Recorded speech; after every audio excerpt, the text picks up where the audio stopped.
人哋一句話就搞到你亂晒。有啲嘢真係唔值得你上心，唔使樣樣都有反應，唔需要對唔關自己事嘅嘢咁緊張。世界好多問題其實同我哋一啲關係都冇，唔好攞啲幫唔到手嘅事攞嚟自己煩。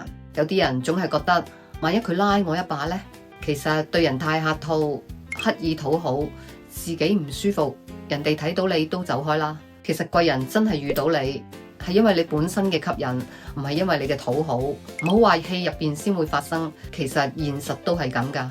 將心思花喺自己身上，唔好咩都靠人，向外攞嘢，其實內心好容易唔開心，心靈扭曲，人哋又點會真心幫你呢？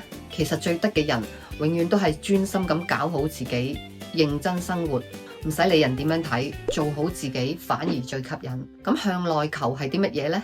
就係簡單咁做自己嘅日常，自己定自己嘅目標，飲食健康，做運動，睇書，理財，所有計劃都逐步咁做，無論發生咩事都唔會受影響。當你真係專注做自己嘅目標，你會覺得超有力量同埋掌控感，就算世界跌咗落嚟都唔使怕，你仲可以繼續喺健身房舉你自己嘅鐵。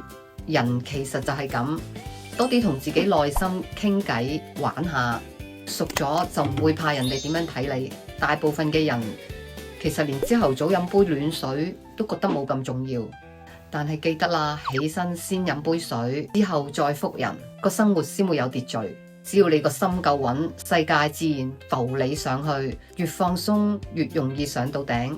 我哋學緊嘅就係呢啲順住個世界嘅浮力進步，唔好再喺度強撐啦。